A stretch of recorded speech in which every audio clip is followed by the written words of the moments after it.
Well, back with us right now is Dan Ohlweiler from Sterling Financial Advisors, the owner of Sterling Financial. How are you, Good Ben? to see you. Good to see you. How you been? Very good. How about yourself? We got some sun. We do have some sun. I know. And the market hit another record, right? Yeah. This is crazy. It really is. I guess he needs to give more State of the Union talks. I guess so. We are going to talk about something today called net unrealized appreciation. And we're going to have a couple slides here. And first, I want you to kind of go over the definition of that and what it means to maybe the average person. Well, what this is, it's a tax strategy for people that actually own company stock in their 401k plan. Right. So, perhaps they're buying company stock of Boeing or whoever, okay, and they actually have purchased stock in their 401ks. It's appreciated over time, okay? Okay. I think on the slide we have something that shows that if the stock current value is $200,000, we purchased it for $100,000, which means technically there's $100,000 of what they call unrealized appreciation. Right. Okay, so that in and of itself, if you were to liquidate that $200,000 of stock and take it out of your 401k, right, that would be taxed to you at, you'd have to claim $200,000 of taxable income to you. Okay. So what this says, the IRS allows us to say, well, rather than liquidating the stock, if you would like to just distribute that stock to a personal brokerage account, say you take that $200,000 worth of stock, transfer it to a brokerage account, you only have to claim what the cost basis was. Okay. So it's $100,000, so you would be taxed on $100,000. Okay. Instead of the $200,000 value that's in there.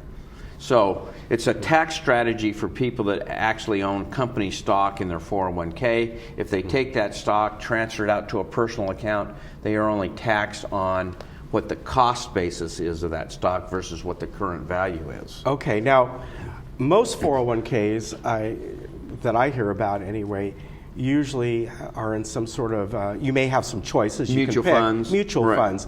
But there are some, I guess, out there. Larger companies. Okay. Boeing, I don't know, is one. I had a lady in this week, and she and her husband were engineers that both worked for Boeing.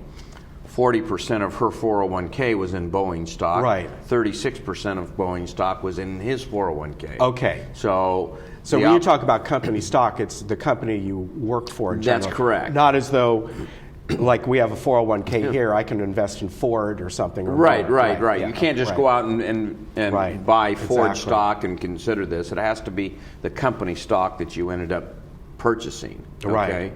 And so the advantage to this is if you, like I said, if you have $200,000 worth of company stock, you distribute it to a personal non-IRA account outside of the 401k, you only are taxed on the cost basis. Right. Now, that stock is still worth $200,000.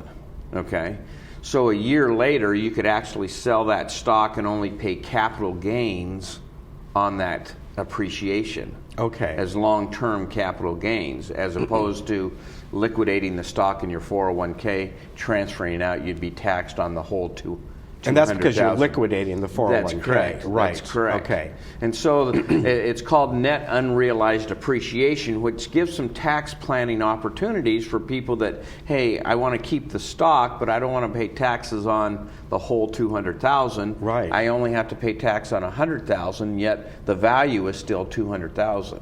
They could sell it a year later and actually only pay capital gains on that $100,000 versus ordinary income. Okay, what if they are at the age where they can start taking their 401k distribution without any penalty? Would they still have to pay that tax on that $200,000, even though $100,000 of that was their actual money that they put into it? Well, I'm not sure if I'm understanding your question.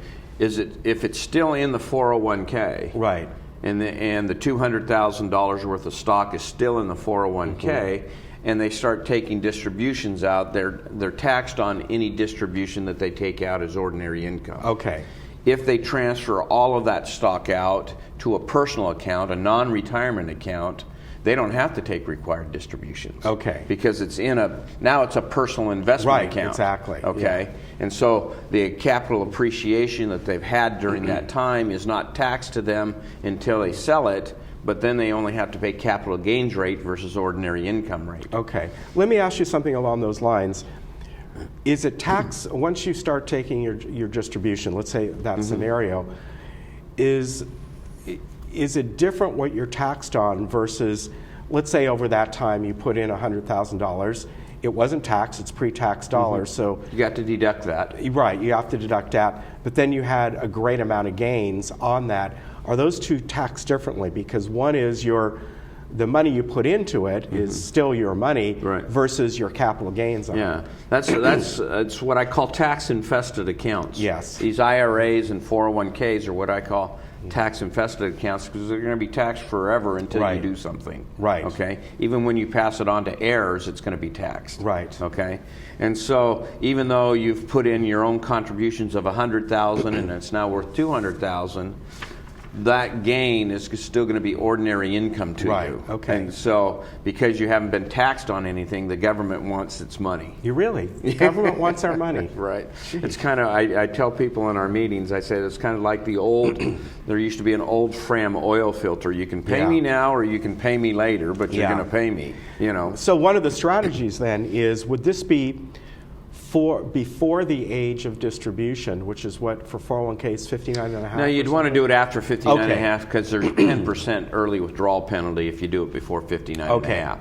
So this is more after you've reached that age of 59 and a half. You could take that distribution, have no penalty from the IRS, have to claim the cost basis as taxable income to you, but then you could sell it. Now the other advantage to that is if you never sell it, you would never have a capital gains. Your heirs could sell it at the market value, and there would be, it would be no income tax or capital gains tax because the cost basis rises to the market value when you pass away. Okay. So if you don't need the money and you can just let it continue to accumulate, you got taxed on $100,000 when you passed away. It's now worth $500,000. Your heirs can sell it at $500,000, and there's no taxes on that gain. So we're talking about the company stock here. So let's say, in the case of the people you talked about, 38%, 48% was in that company stock. Does that mean the remainder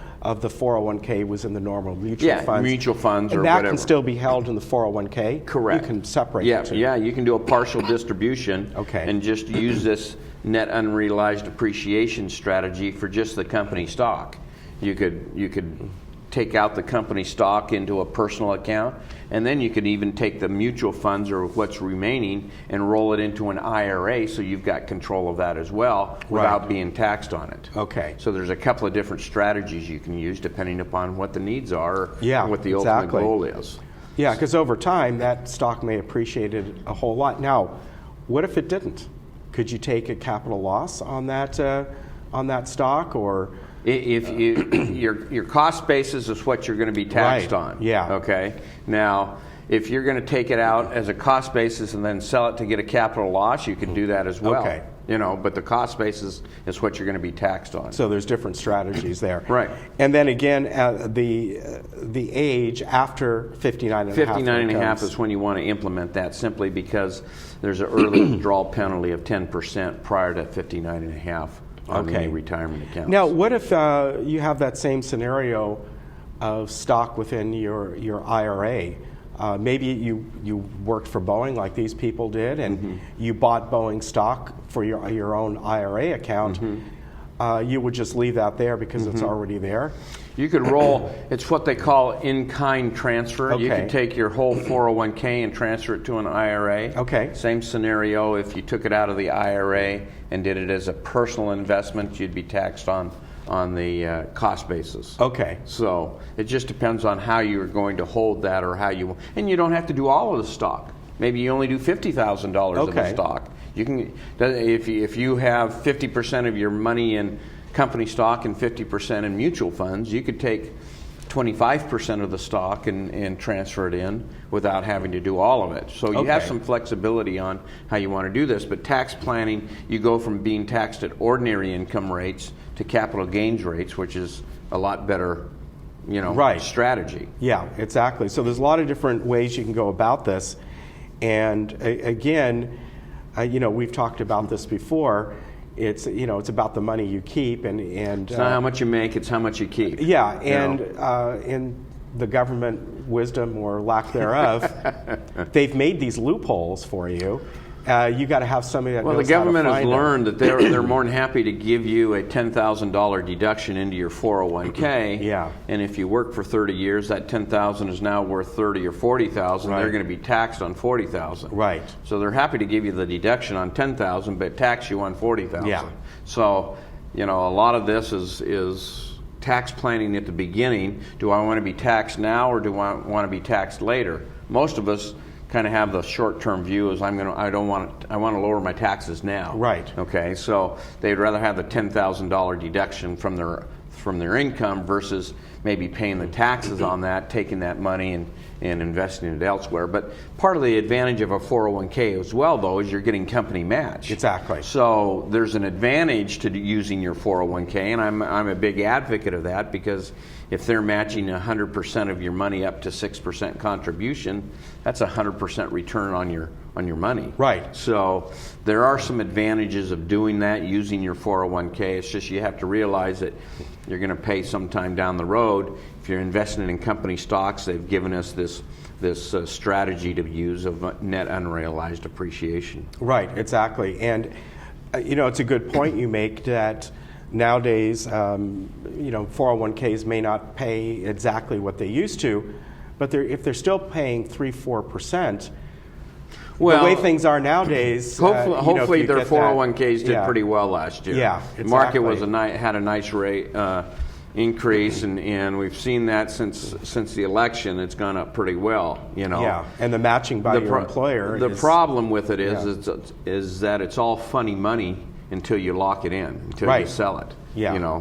It's really what we call funny money, because it's not earned until you lock it in. Right. Because it can fall just as easy as it went up. Yeah, exactly. So you've got to decide when's the right time. I mean, we're at 21,000, all-time high. I don't know if it's going to go to 23,000 or drop back down to 18. You know, you just don't know. Right, exactly. Sometimes we get a little bit greedy. Yeah, definitely. All right, any seminars coming up? We just finished up our first campaign last night. Okay. We'll be starting up again in a couple of months in May. Okay. And so we'll get some information to you when those start again. All right. And we had a good campaign. We're looking forward to it. All right, fantastic. Always good to see you, Dan. Good to see you, Take Ken. care. All right, take Sterling care. Financial Advisor, sterlingfa.com is the website. You can get all kinds of information there. And as Dan says, that if you just want to come in and talk to him, just an initial consultation. And, complimentary consultation, no charges. We don't know whether or not we can help you till we sit down with you. And exactly. So the first consultation is no charge, and depending upon how they want to work with us will depend upon whether or not we need to charge them for anything. Okay. All right. Sounds good. Good. There's a number on the screen, 859-8900, right up there, Mission Viejo by the Social Security office. Good to see you, Ken. There. Good to see you. All right. We'll be right back.